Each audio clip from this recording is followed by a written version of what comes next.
എല്ലാവർക്കും നമസ്കാരം. എന്റെ പേര് മാധുര്യ. ഞാൻ ഭോപ്പാൽ മലയാളം മിഷൻ കണിക്കൊന്ന വിദ്യാർത്ഥിനിയാണ്. കിച്ചുവിന്റെ അമളി എന്നൊരു കൊച്ചു കഥയാണ് ഞാനിവിടെ പറയാൻ പോകുന്നത്. മനുശ്ശേരി എന്ന മനോഹരമായ ഒരു ഗ്രാമം. അവിടെ അമ്മു എന്നൊരു ഞണ്ടും കിച്ചു എന്നൊരു കുറുക്കനും ഉണ്ടായിരുന്നു. ഗ്രാമത്തിലൂടെ ഒഴുകുന്ന നിലാനദിയുടെ കരയിലാണ് അമ്മുവിന്റെ താമസം. ഒരു ദിവസം നടന്ന് ക്ഷീണിച്ച് ദാഹിച്ചു വലഞ്ഞു വരികയായിരുന്ന കിച്ചു കുറുക്കൻ നിലാനദി കണ്ടു. നദിക്കരയിലെത്തി കുറച്ചു വെള്ളം കുടിച്ച് ദാഹമകറ്റാൻ കിച്ചു കുറുക്കൻ തീരുമാനിച്ചു. ഈ സമയത്ത് അമ്മുനണ്ട് നദിക്കരയിലുള്ള തന്റെ മാളത്തിന് പുറത്ത് വിശ്രമിക്കുകയായിരുന്നു. ഇളം വേലേറ്റ് അമ്മുനണ്ട് മയങ്ങിപ്പോയി.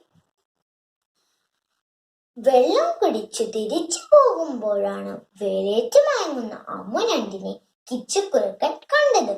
കിച്ചുവിന്റെ വായിൽ വെള്ളമൂറി. അവൻ പതുക്കെ ശബ്ദമുണ്ടാക്കാതെ അമ്മുവിന്റെ അടുത്തെത്തി.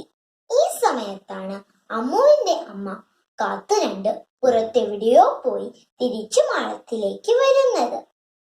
അമ്മുവിനെ ചാടി പിടിക്കാൻ തയ്യാറായി നിൽക്കുന്ന കുറുക്കനെ കണ്ട് കാത്തുവിന്റെ വയറ്റിൽ തീയാളി.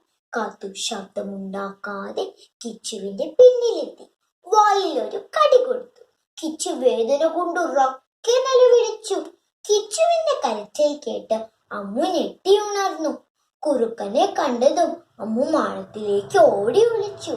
കിച്ചു നിലവിളിച്ചുകൊണ്ട് വീട്ടിലേക്ക് ഓടി. അമ്മുവിനെ രക്ഷിക്കാൻ കഴിഞ്ഞതിൽ സന്തോഷിച്ച കാത്തുവും തന്റെ മാളത്തിലേക്ക് പോയി. മനോധൈര്യം കൈവിടാതിരുന്ന ഏത് അപകടത്തിൽ നിന്നും നമുക്ക് രക്ഷപ്പെടാമെന്നാണ് ഈ കഥ നമുക്ക് നൽകുന്ന ഗുണപാഠം. നന്ദി, നമസ്കാരം.